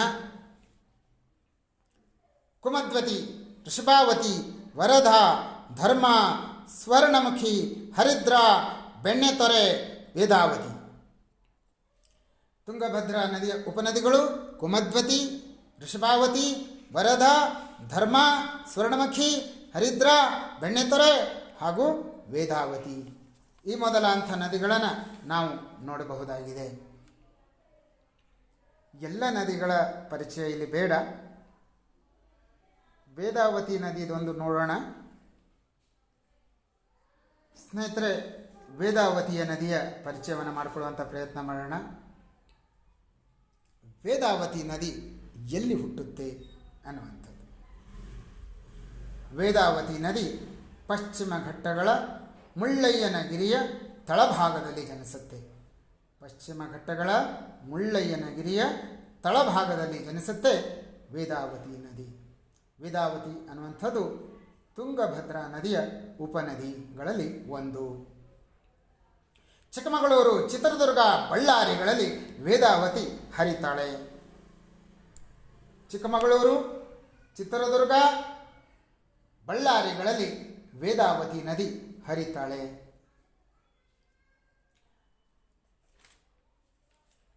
ಕರ್ನಾಟಕ ಮತ್ತು ಆಂಧ್ರ ಪ್ರದೇಶದಲ್ಲಿ ಇದು ಗಡಿಯನ್ನು ಸೃಷ್ಟಿಸುತ್ತೆ. ವೇದಾವತಿ ನದಿ ಕರ್ನಾಟಕ ಮತ್ತು ಆಂಧ್ರ ಪ್ರದೇಶಗಳ ನಡುವೆ ಏನನ್ನು ಸೃಷ್ಟಿಸುತ್ತೆ? ಗಡಿಯನ್ನು ಸೃಷ್ಟಿಸುವುದನ್ನು ನಾವು ನೋಡ್ತೀವಿ. ಸ್ನೇಹಿತರ, ಒಂದು ಪ್ರಶ್ನೆ ಬರಬಹುದು. ಅದೇನಂತ ಅಂದರೆ, ಹಗರಿ ಅಂತ ಕರೆಯಲ್ಪಡುವಂತಹ ನದಿ ಯಾವುದು ಅಂತ. ಹಗರಿ ಅಂತ ಕರೆಯಲ್ಪಡುವಂತಹ ನದಿ ವೇದಾವತಿ. ವೇದಾವತಿಯನ್ನು ಬಳ್ಳಾರಿಯಲ್ಲಿ ಹಗರಿ ಅಂತ ಕರೀತಾರೆ. ಸ್ನೇಹಿತರೆ ಗಮನಿಸಬೇಕು, ಪರೀಕ್ಷೆಯಲ್ಲಿ ಬಂದರೂ ಬರಬಹುದು. ವೇದಾವತಿ ನದಿ ಬಳ್ಳಾರಿಯಲ್ಲಿ ಹಗರಿ ಎನ್ನುವಂಥ ಹೆಸರಿನಿಂದ ಪ್ರಸಿದ್ಧವಾಗಿದೆ ಅನ್ನುವಂಥದ್ದನ್ನು ನಾವು ಗಮನಿಸಬೇಕು. ಇನ್ನೂ ಒಂದು ಪ್ರಶ್ನೆ ಬರಬಹುದು ಸ್ನೇಹಿತರೆ. ಅದೇನು ಅಂತಂದರೆ, ಮಾರಿ ಕಣಿವೆ ಯೋಜನೆ, ಮಾರಿ ಕಣಿವೆ ಯೋಜನೆ ಅಥವಾ ವಾಣಿ ವಿಲಾಸ ಸಾಗರ ಅಣೆಕಟ್ಟು ಯಾವ ನದಿಗೆ ಕಟ್ಟಲಾಗಿದೆ, ಯಾವ ನದಿಗೆ ಅಡ್ಡಲಾಗಿ ಕಟ್ಟಲಾಗಿದೆ ಅನ್ನುವಂಥದ್ದು. ಆ ನದಿಯ ಹೆಸರು ವೇದಾವತಿ. ವೇದಾವತಿ ನದಿಯ ನೀರನ್ನು ಉಪಯೋಗಿಸಿಕೊಂಡು ವಾಣಿ ವಿಲಾಸ ಸಾಗರ ಅನ್ನುವಂತಹ ಅಣೆಕಟ್ಟೆಯನ್ನು ನಿರ್ಮಾಣ ಮಾಡಲಾಗಿದೆ. ಇದು ಮಾರಿ ಕಣಿವೆ ಅಂತಲೇ ಪ್ರಸಿದ್ಧಿ, ಮಾರಿ ಕಣಿವೆ ಯೋಜನೆ ಅಂತಲೇ ಪ್ರಸಿದ್ಧಿ. ಇನ್ನೂ ಒಂದು ವಿಶೇಷತೆ ಇದೆ. ಇದು ಸರ್ ಎಂ ವಿಶ್ವೇಶ್ವರಯ್ಯನವರು ಕಟ್ಟಿದಂತಹ ಮೊದಲ ಅಣೆಕಟ್ಟು ಆಗಿದೆ. ಸರ್ ಎಂ ವಿಶ್ವೇಶ್ವರಯ್ಯನವರು ಕಟ್ಟಿದಂತಹ ಮೊದಲ ಅಣೆಕಟ್ಟು ಯಾವುದು ಅಂತ ಅಂದರೆ ಅದು ಮಾರಿ ಕಣಿವೆ ಅಥವಾ ವಾಣಿ ವಿಲಾಸ ಸಾಗರ ಅನ್ನುವಂಥದ್ದು. ಹಾಗಾದರೆ ಈ ವಾಣಿ ವಿಲಾಸ ಸಾಗರ ಅಥವಾ ಮಾರಿ ಕಣಿವೆ ಯೋಜನೆ ಎಲ್ಲಿದೆ ಅನ್ನುವಂಥದ್ದು ಪ್ರಶ್ನೆ. ಈ ಪ್ರಶ್ನೆ ಕೂಡ ಬರುವಂಥ ಸಾಧ್ಯತೆ ಇದೆ. ಅದು ಚಿತ್ರದುರ್ಗದ ಹಿರಿಯೂರಿನಲ್ಲಿದೆ. ಅದು ಚಿತ್ರದುರ್ಗದ ಹಿರಿಯೂರಿನಲ್ಲಿದೆ. ಚಿತ್ರದುರ್ಗದ ಹಿರಿಯೂರಿನಲ್ಲಿರುವಂತಹ ವಾಣಿ ವಿಲಾಸ ಸಾಗರ ಅಣೆಕಟ್ಟನ್ನು ಅಲ್ಲಿಯ ಸ್ಥಳೀಯ ಪ್ರಸಿದ್ಧ ದೇವತೆ ಕಣಿವೆ ಮಾರಮ್ಮ ದೇವಿಗೆ ಸಮರ್ಪಿಸಿರೋದರಿಂದ ಮಾರಿ ಕಣಿವೆ ಎನ್ನುವಂಥ ಹೆಸರನ್ನು ಅದು ಪಡೆದುಕೊಂಡಿದೆ. ಈ ಅಂಶ ನಮಗೆಲ್ಲರಿಗೂ ಗೊತ್ತಿರಬೇಕು. ಸ್ನೇಹಿತ ಸ್ಪರ್ಧಾರ್ಥಿಗಳೇ, ತಾವೆಲ್ಲ ಇದ್ದೀರಲ್ವಾ ಲೈವ್ನಲ್ಲಿದ್ದರೆ ಒಮ್ಮೆ ನಿಮ್ಮ ಇರುವಿಕೆಯನ್ನು ತಿಳಿಸ್ಲಿಕ್ಕೆ ಸಂದೇಶವೊಂದನ್ನು ಕಳುಹಿಸಿಕೊಡಿ ನೋಡೋಣ. ನಮಸ್ತೆ ಅಂತ ಬರೆದ್ರೆ ಸಾಕು. Good good. ಕರ್ನಾಟಕದ ಎರಡನೆಯ ಮುಖ್ಯ ನದಿ ವ್ಯವಸ್ಥೆ ಅಂತಂದರೆ ಅದು ಕಾವೇರಿ ನದಿ ವ್ಯವಸ್ಥೆ. ಕಾವೇರಿ ಅಂದ ತಕ್ಷಣ ನಮ್ಮ ಮನಸ್ಸೆಲ್ಲ ರೋಮಾಂಚನಗೊಳ್ಳುತ್ತೆ. ಕಾವೇರಿ ಅದು ಅತ್ಯಂತ ಪವಿತ್ರವಾದಂಥ ನದಿ. ಪುಣ್ಯ ಪುರಾಣಗಳಲ್ಲಿ ಇದರ ಉಲ್ಲೇಖ ಇದೆ. ದಕ್ಷಿಣದ ಗಂಗೆ ಅಂತಲೇ ಪ್ರಸಿದ್ಧಿಯನ್ನು ಪಡೆದಿದೆ. ಕಾವೇರಿ ನಮ್ಮ ನಾಡಿಗೆ, ಕರ್ನಾಟಕಕ್ಕೆ ಮಹತ್ವದ ಕೊಡುಗೆಯನ್ನು ಕೊಡುತ್ತೆ. ಒಟ್ಟು ಜಲಾನಯನ ಪ್ರದೇಶದಲ್ಲಿ ಕಾವೇರಿಯ ಪಾಲು 18%. ಕಾವೇರಿಯ ಪಾಲು 18%. ಹಾಗಾದರೆ ಕಾವೇರಿ ನದಿ ಹುಟ್ಟುವುದು ಎಲ್ಲಿ? ಕಾವೇರಿಯ ನದಿ ಹುಟ್ಟುವಂತಹ ಸ್ಥಳ ಯಾವುದು ಅಂತ ಈ ಪ್ರಶ್ನೆ ಅನೇಕ ಸಲ ನಮ್ಮ ಸ್ಪರ್ಧಾತ್ಮಕ ಪರೀಕ್ಷೆಗಳಲ್ಲಿ ಕೇಳಲಾಗಿದೆ ಸ್ನೇಹಿತರೆ. ಸೊ ಹೀಗಿರೋದ್ರಿಂದ ನಾವೆಲ್ಲರೂ ಕೂಡ ಅದರ ಕಡೆಗೆ ಗಮನ ಕೊಡಬೇಕು. ಸಮುದ್ರ ಮಟ್ಟದಿಂದ ಸುಮಾರು 1341 ಮೀಟರ್ ಎತ್ತರದಲ್ಲಿರುವಂತಹ ಪಶ್ಚಿಮ ಘಟ್ಟಗಳ ಬ್ರಹ್ಮಗಿರಿ ಪರ್ವತ ಶ್ರೇಣಿಯಲ್ಲಿರುವಂತಹ ತಲಕಾವೇರಿಯಲ್ಲಿ ಕಾವೇರಿ ಹುಟ್ಟುತ್ತಾಳೆ. ಸಮುದ್ರ ಮಟ್ಟದಿಂದ 1341 ಮೀಟರ್ ಎತ್ತರದಲ್ಲಿರುವಂತಹ ಪಶ್ಚಿಮ ಘಟ್ಟಗಳ ಬ್ರಹ್ಮಗಿರಿ ಪರ್ವತ ಶ್ರೇಣಿಯಲ್ಲಿರುವ ತಲಕಾವೇರಿಯಲ್ಲಿ ಕಾವೇರಿ ಹುಟ್ಟುತ್ತಾಳೆ. ಕಾವೇರಿ ಎಲ್ಲಿ ಹುಟ್ಟುತ್ತಾಳೆ? ತಲಕಾವೇರಿಯಲ್ಲಿ ಹುಟ್ಟುತ್ತಾಳೆ. ತಲಕಾವೇರಿ ಎಲ್ಲಿದೆ? ಪಶ್ಚಿಮ ಘಟ್ಟದಲ್ಲಿರುವಂಥ ಬ್ರಹ್ಮಗಿರಿ ಪರ್ವತದಲ್ಲಿದೆ. ಅದು ಸಮುದ್ರ ಮಟ್ಟದಿಂದ ಸುಮಾರು 1341 ಮೀಟರ್ ಎತ್ತರದಲ್ಲಿದೆ. ಸಮುದ್ರ ಮಟ್ಟದಿಂದ ಅದು 1341 ಮೀಟರ್ ಎತ್ತರದಲ್ಲಿದೆ. ಇಂತಹ ಪವಿತ್ರ ಸ್ಥಳದಲ್ಲಿ ಕಾವೇರಿಯ ತೀರ್ಥೋದ್ಭವ ಆಗುತ್ತೆ. ಕೇವಲ ಕರ್ನಾಟಕಕ್ಕೆ ಮಾತ್ರ ಅಲ್ಲ, ಇದು ಬೇರೆ ಬೇರೆ ರಾಜ್ಯಗಳಿಗೂ ಕೂಡ ನೀರನ್ನು ಕೊಡುತ್ತೆ. ಯಾವ್ಯಾವ ರಾಜ್ಯಗಳಿಗೆ ಇದು ನೀರನ್ನು ಕೊಡುತ್ತೆ ಅನ್ನುವಂಥದ್ದು ಪ್ರಶ್ನೆ. ಕಾವೇರಿ ಕರ್ನಾಟಕ, ತಮಿಳುನಾಡು, ಕೇರಳ, ಪುದುಚೇರಿಗಳಿಗೆ ನೀರನ್ನು ಕೊಡುತ್ತೆ. ಕರ್ನಾಟಕ, ತಮಿಳುನಾಡು, ಕೇರಳ, ಪುದುಚೇರಿಗಳಿಗೆ ನೀರನ್ನು ಉಣಿಸುತ್ತೆ ನಮ್ಮ ಪವಿತ್ರ ಕಾವೇರಿ. ಕಾವೇರಿ ಅಂತಿಮವಾಗಿ ಸೇರುವಂಥದ್ದು ಎಲ್ಲಿ? ಬಂಗಾಲ ಕೊಲ್ಲಿಯನ್ನು ಸೇರುವ ಮೊದಲು ಇದು ಜನ್ಯ ಸ್ಥಳದಿಂದ, ಅದು ಹುಟ್ಟಿದ ಸ್ಥಳದಿಂದ ಬಂಗಾಲ ಕೊಲ್ಲಿಯ ತನಕ ಒಟ್ಟು 804 ಕಿಲೋಮೀಟರ್ ದೂರ ಹರಿಯೋದನ್ನು ನೋಡ್ತೀವಿ.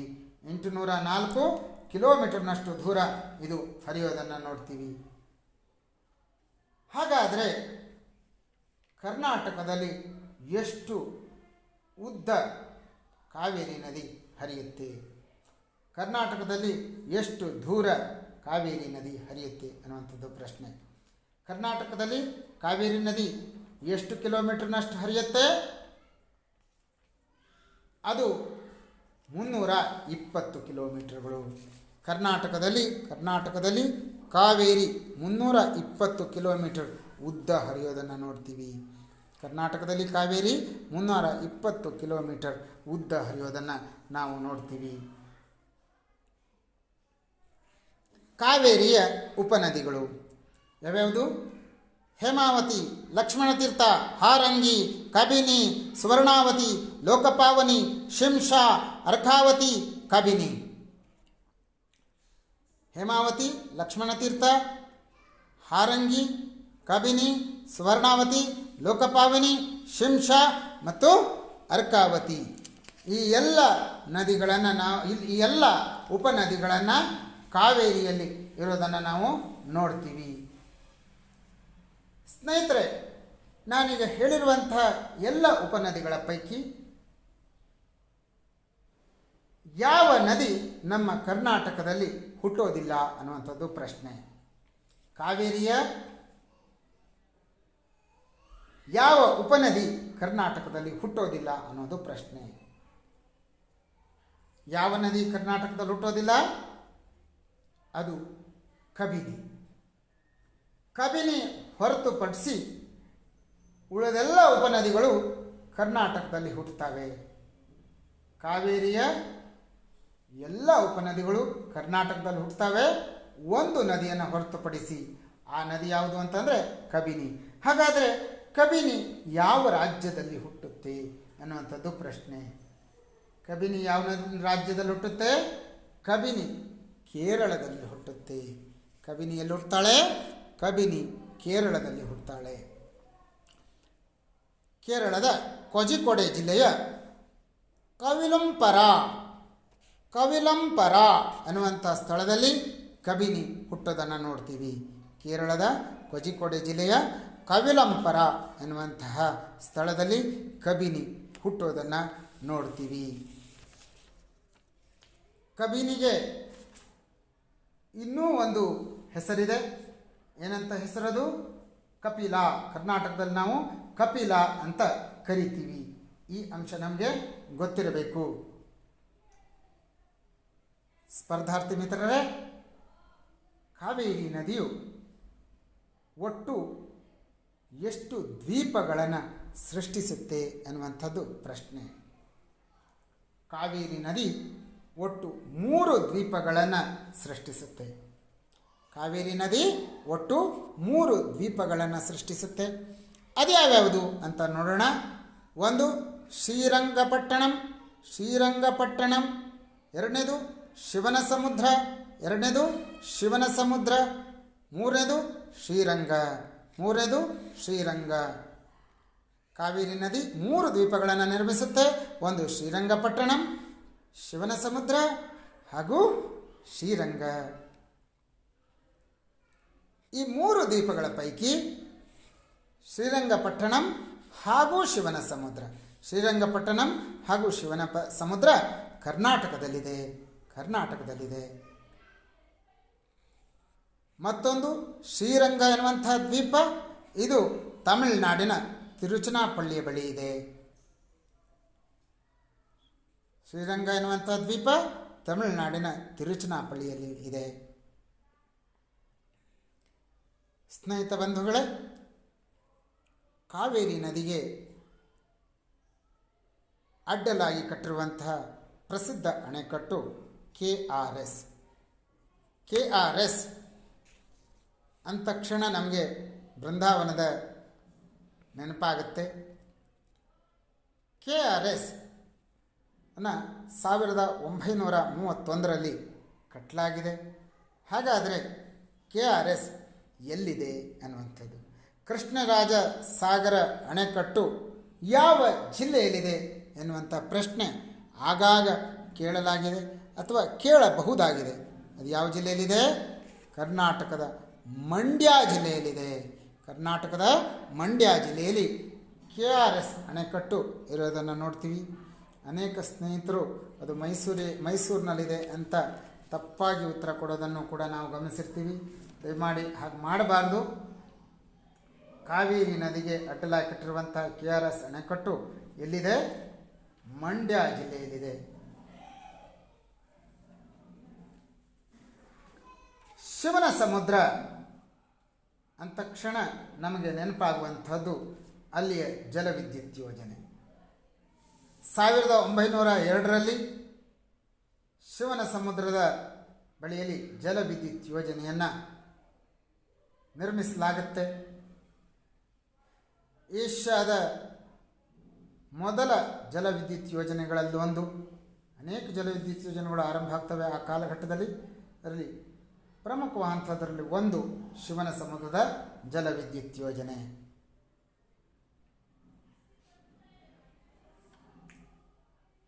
ಕಾವೇರಿ ನದಿ ಕರ್ನಾಟಕ ಮತ್ತು ತಮಿಳುನಾಡಿನ ನಡುವೆ ಗಡಿಯನ್ನು ಸೃಷ್ಟಿ ಮಾಡುತ್ತೆ. ಕಾವೇರಿ ನದಿ ಕರ್ನಾಟಕ ಮತ್ತು ತಮಿಳುನಾಡಿನ ನಡುವೆ ಗಡಿಯನ್ನು ಸೃಷ್ಟಿ ಮಾಡುತ್ತೆ.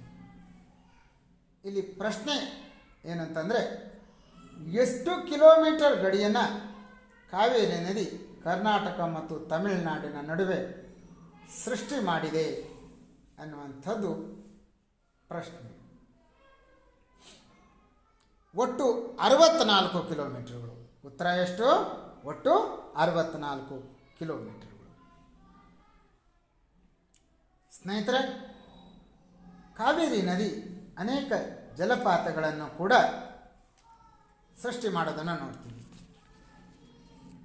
ಯಾವ್ಯಾವ ಸ್ಥಳಗಳಲ್ಲಿ ಕಾವೇರಿ ನದಿ ಜಲಪಾತಗಳನ್ನು ನಿರ್ಮಿಸಿದೆ ಅನ್ನೋದನ್ನು ನೋಡೋಣ. ಅದು ಚುಂಚನಕಟ್ಟೆ, ಶಿವನ ಸಮುದ್ರ, ಹೊಗೆನಕಲ್.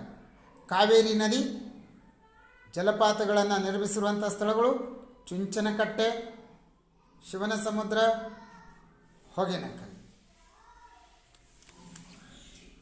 ಸ್ನೇಹಿತರೆ, ಕಾವೇರಿ ನದಿ 2 ಭಾಗವಾಗಿ ಹರಿದು ಮತ್ತೆ ಒಂದು ದ್ವೀಪವನ್ನು ಅದು ಸೃಷ್ಟಿ ಮಾಡುತ್ತೆ. ಈಗಾಗಲೇ 3 ದ್ವೀಪಗಳ ಪರಿಚಯವನ್ನು ಮಾಡಿಕೊಂಡಿದ್ದೀವಿ. ಅದರಲ್ಲಿ ಒಂದು ದ್ವೀಪ ಶಿವನ ಸಮುದ್ರ. ಕಾವೇರಿ ನದಿ ಹರಿತಾ ಬಂದು 2 ಕವಲಾಗಿ ಒಡೆದು ಮಧ್ಯದಲ್ಲಿ ಭೂಭಾಗವನ್ನು ಬಿಟ್ಟು ಶಿವನ ಸಮುದ್ರ ಎನ್ನುವಂತಹ ದ್ವೀಪವನ್ನು ಸೃಷ್ಟಿ ಮಾಡಿ ಅದು ಮುಂದಕ್ಕೆ ಹೋಗುತ್ತೆ. ಹೀಗೆ ಮುಂದಕ್ಕೆ ಹೋಗಬೇಕಿದ್ರೆ ಶಿವನ ಸಮುದ್ರದ ಪೂರ್ವ ಮತ್ತು ಪಶ್ಚಿಮ ಭಾಗದಲ್ಲಿ ಸುಮಾರು 100 ಮೀಟರ್ ಎತ್ತರದಿಂದ ಧುಮುಕುತ್ತೆ. ಶಿವನ ಸಮುದ್ರ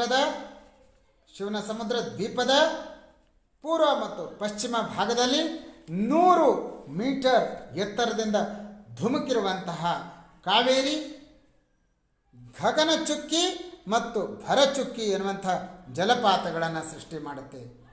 ಶಿವನ ಸಮುದ್ರದ ದ್ವೀಪದ ಪಶ್ಚಿಮ ಭಾಗದಿಂದ ಧುಮುಕುವ ಕಾವೇರಿ ಗಗನಚುಕ್ಕಿಯನ್ನು, ಪೂರ್ವ ಭಾಗದಿಂದ ಧುಮುಕುವಂತಹ ಕಾವೇರಿ ಭರಚುಕ್ಕಿಯನ್ನು ಸೃಷ್ಟಿ ಮಾಡೋದು ನೋಡ್ತೀವಿ. ಈ 2 ಜಲಪಾತಗಳ ಬಗ್ಗೆ ನಮಗೆ ಗೊತ್ತಿರಬೇಕು.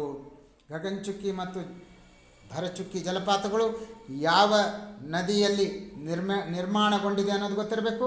ಅದು ಕಾವೇರಿ ನದಿಯಲ್ಲಿ. ಅದು ಯಾವ ದ್ವೀಪದ ಬಳಿ ನಿರ್ಮಾಣ ಆಗಿದೆ ಅಂತ ಗೊತ್ತಿರಬೇಕು. ಅದು ಶಿವನ ಸಮುದ್ರ ದ್ವೀಪದ ಬಳಿ ಎನ್ನುವಂಥ ಉತ್ತರ ನಮಗೆಲ್ಲ ತಿಳಿದಿರಬೇಕು. ಅದರ ಕಡೆಗೆ ಗಮನ ಕೊಡ್ತೀರಲ್ವಾ?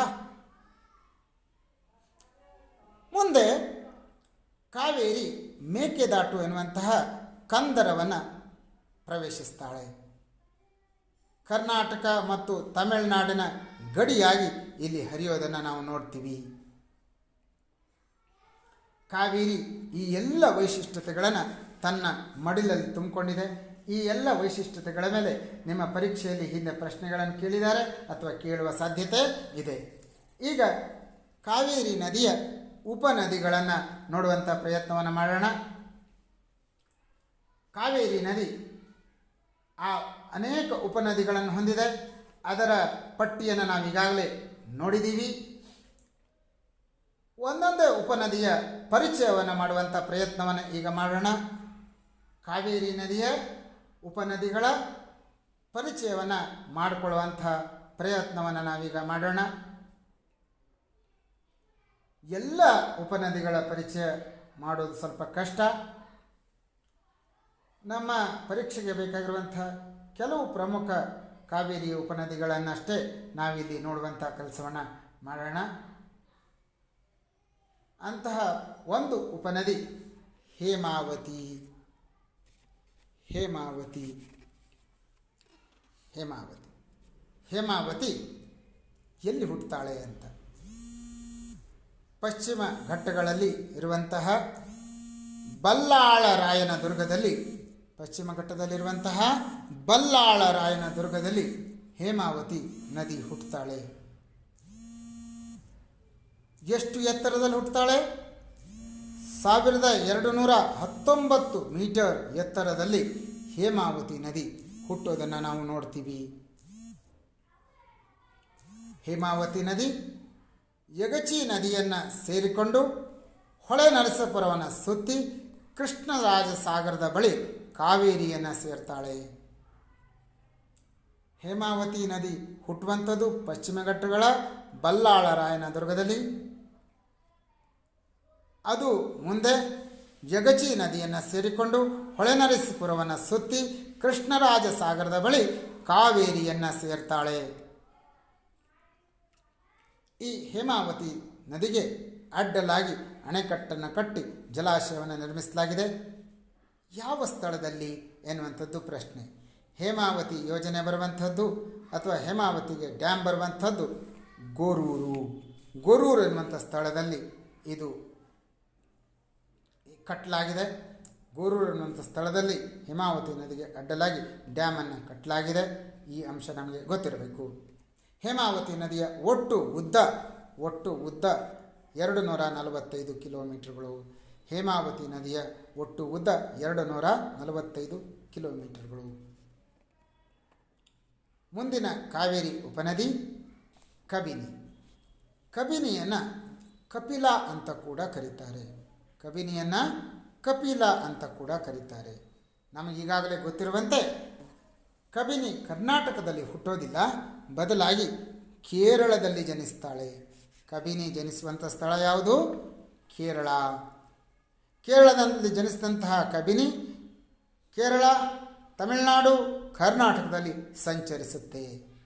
ಕಬಿನಿ ಎಷ್ಟು ರಾಜ್ಯಗಳಲ್ಲಿ ಸಂಚರಿಸುತ್ತೆ? ಕಬಿನಿ ಕೇರಳ, ತಮಿಳುನಾಡು, ಕರ್ನಾಟಕಗಳಲ್ಲಿ ಸಂಚರಿಸುತ್ತೆ. ಕಬಿನಿ ಹುಟ್ಟುವಾಗ ಒಂದೇ ನದಿಯಾಗಿ ಹುಟ್ಟೋದಿಲ್ಲ. ಕಬಿನಿ ಹುಟ್ಟುವಾಗ 2 ಚಿಕ್ಕ ಚಿಕ್ಕ ಹೊಳೆಗಳು ಹುಟ್ಟುಕೊಳ್ತವೆ. ಆ ಹೊಳೆಗಳೇ ಮುಂದೆ ಒಂದಾಗಿ ಕಬಿನಿಯಾಗಿ ಮುಂದುವರಿಯೋದನ್ನು ನಾವು ನೋಡ್ತೀವಿ. ಆ 2 ಚಿಕ್ಕ ಹೊಳೆಗಳು ಯಾವುದು ಅನ್ನುವಂಥದ್ದು ಪ್ರಶ್ನೆ. ಕಬಿನಿ ಹುಟ್ಟುವಾಗ 2 ಚಿಕ್ಕ ಹೊಳೆಗಳು ಹುಟ್ಕೊಳ್ತವೆ. ಆ 2 ಹೊಳೆಗಳು ಮುಂದೆ ಒಟ್ಟಾಗಿ ಸೇರಿ ಕಬಿನಿ ನದಿಯ ರೂಪದಲ್ಲಿ ಈ ಧರೆಯ ಮೇಲೆ ಹರಿಯೋದನ್ನು ನೋಡ್ತೀವಿ. ಹಾಗಾದರೆ ಆ 2 ಮೂಲ ನದಿಗಳು, ಮೂಲ ಹೊಳೆಗಳು ಯಾವುವು, ಅದರ ಹೆಸರೇನು ಅನ್ನುವಂಥದ್ದು ಪ್ರಶ್ನೆ. ಅದರ ಹೆಸರು ಮಾನಂತವಾಡಿ ಪುಳ ಹಾಗೂ ಪಾನಂಬ್ರ ಪುಳ ಎನ್ನುವಂಥ 2 ಸಣ್ಣ ಹೊಳೆಗಳಿಂದಾಗಿ ಕಬಿನಿಯ ಸೃಷ್ಟಿಯಾಗಿದೆ.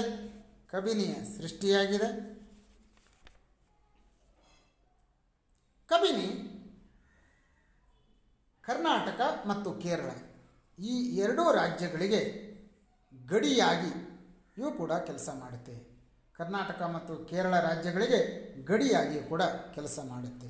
ಸುಮಾರು 12 ಕಿಲೋಮೀಟರ್ನಷ್ಟು ಗಡಿಯನ್ನು ನಿರ್ಮಾಣ ಮಾಡುತ್ತೆ ಕಬಿನಿ.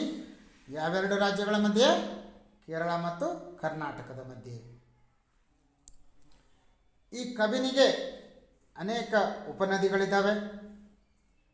ಅವ್ಯಾವುದು ಅಂತ ನೋಡೋಣ. ಒಂದು ತಾರಕ, ಇನ್ನೊಂದು ಹೆಬ್ಬಳ್ಳ, ಮತ್ತೊಂದು ನಗು, ಮತ್ತೊಂದು ಗುಂಡ್ಲಹೊಳೆ.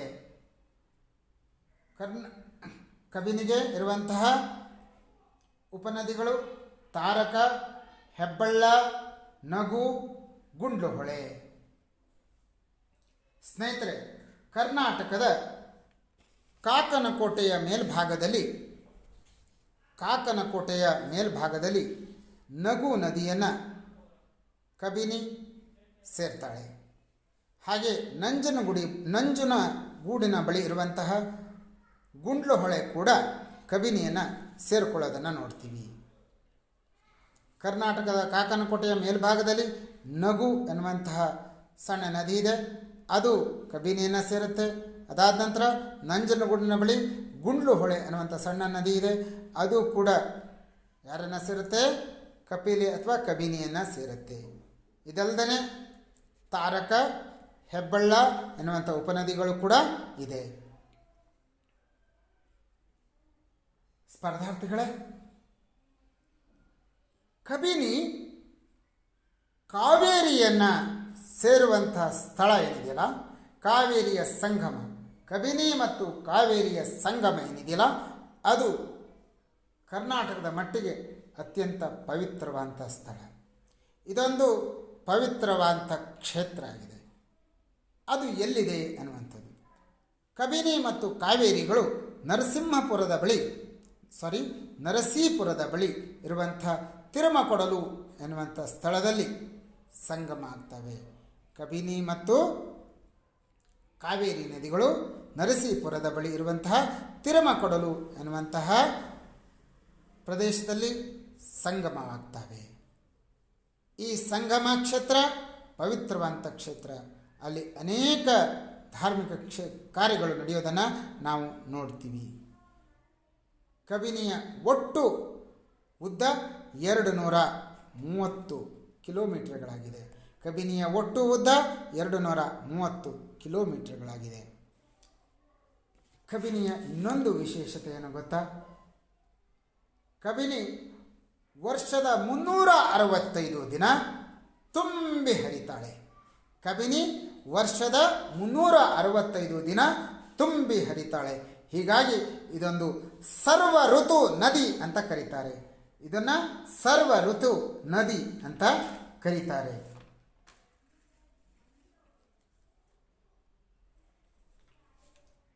ಸಾವಿರದ 1974ರಲ್ಲಿ ಹೆಚ್.ಡಿ. ತಾಲೂಕಿನ ಬೀಚನಹಳ್ಳಿಯಲ್ಲಿ ಕಬಿನಿಗೆ ಡ್ಯಾಮ್ ಕಟ್ಟಲಾಗುತ್ತೆ. 1974ರಲ್ಲಿ ಹೆಚ್.ಡಿ. ತಾಲೂಕಿನ ಬೀಚನಹಳ್ಳಿಯಲ್ಲಿ ಕಬಿನಿಗೆ ಡ್ಯಾಮನ್ನು ಕಟ್ಟಲಾಗುತ್ತೆ. ಈ ಕಬಿನಿ ಡ್ಯಾಮ್ನಿಂದ ಮೈಸೂರು, ಬೆಂಗಳೂರಿನ ನಗರಗಳಿಗೆ ಕಾವೇರಿ ನೀರನ್ನು ನೀಡಲಾಗುತ್ತೆ. ಅಷ್ಟೇ ಅಲ್ಲ, ತಮಿಳುನಾಡಿನ ಮೆಟ್ಟೂರಿಗೂ ಕೂಡ ಇಲ್ಲಿಂದ ನೀರನ್ನು ಹರಿಬಿಡುವುದನ್ನು ನಾವು ನೋಡ್ತೀವಿ. ತಮಿಳುನಾಡಿನ ಮೆಟ್ಟೂರಿನ ಜಲಾಶಯಕ್ಕೂ ಕೂಡ ಕಬಿನಿಯ ಬೀಚನಹಳ್ಳಿಯ ಡ್ಯಾಮ್ನಿಂದ ನೀರನ್ನು ಬಿಡೋದನ್ನು ನೋಡ್ತೀವಿ. ಈ ನದಿಯ ಇನ್ನೊಂದು ಯೋಜನೆ ನಗು ಮೇಲ್ದಂಡೆ ಅಣೆಕಟ್ಟು. ಆ ನಗು ಮೇಲ್ದಂಡೆ ಅಣೆಕಟ್ಟು ಕೂಡ ಬೀಚನಹಳ್ಳಿಯ ಡ್ಯಾಮ್ನಿಂದಲೇ ನೀರನ್ನು ಲಿಫ್ಟ್ ಮಾಡಿ ಪೂರೈಸಲಾಗುತ್ತೆ. ಹೀಗೆ ಕಬಿನಿ ತನ್ನದೇ ಅಂಥ ವೈಶಿಷ್ಟ್ಯವನ್ನು ಹೊಂದಿದೆ ಕರ್ನಾಟಕದ ನೀರಾವರಿಯ ಇತಿಹಾಸದಲ್ಲಿ. ಕಾವೇರಿಯ ಇನ್ನೊಂದು ಪ್ರಮುಖವಾದಂಥ ಉಪನದಿ ಅರ್ಕಾವತಿ ಸುಮಾರು 1480 ಮೀಟರ್ ಎತ್ತರದಲ್ಲಿ ನಂದಿದುರ್ಗ ಬೆಟ್ಟದಲ್ಲಿ ಜನಿಸ್ತಾಳೆ. ಅರ್ಕಾವತಿ ಸುಮಾರು 161 ಕಿಲೋಮೀಟರ್ ದೂರ ಹರಿದು ಕಾವೇರಿಯನ್ನು ಸೇರ್ತಾಳೆ. ಅರ್ಕಾವತಿ ನದಿ 161 ಕಿಲೋಮೀಟರ್ ದೂರ ಹರಿದು ಕಾವೇರಿಯನ್ನು ಸೇರ್ತಾಳೆ.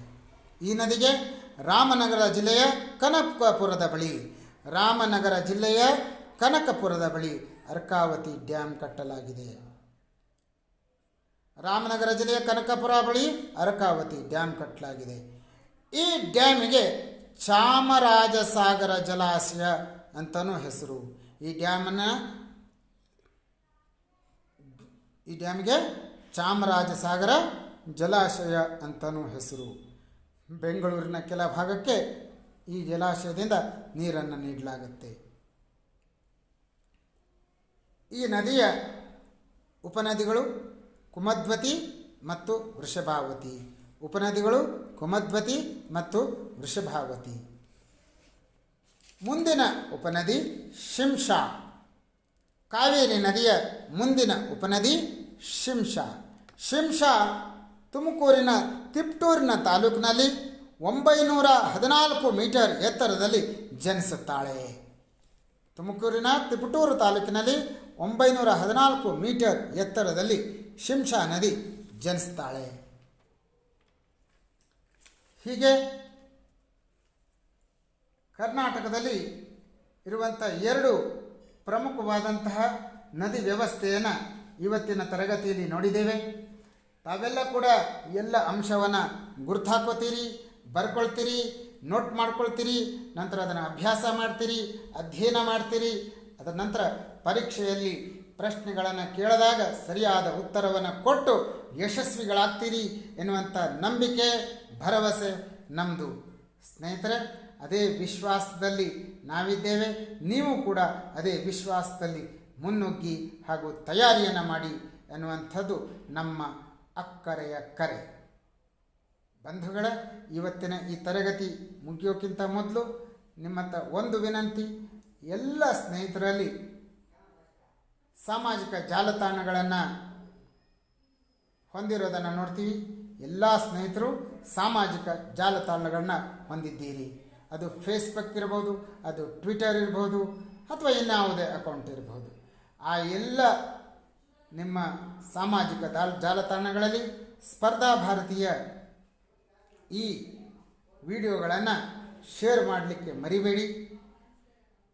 ಜ್ಞಾನದ ಪ್ರಸಾರದಲ್ಲಿ, ಜ್ಞಾನದ ಪ್ರಚಾರದಲ್ಲಿ ಕೈ ಜೋಡಿಸುವಂತಹ ಕೆಲಸದಲ್ಲಿ ನೀವು ಕೂಡ ಭಾಗಿಯಾಗಿ ಪುಣ್ಯವನ್ನು ಗಳಿಸುವಂಥ ಕೆಲಸವನ್ನು ತಾವೆಲ್ಲ ಮಾಡಿ ಅನ್ನುವಂಥ ವಿನಂತಿಯೊಂದಿಗೆ ಇವತ್ತಿನ ತರಗತಿಯನ್ನು ಮುಗಿಸ್ತಾ ಇದ್ದೀವಿ.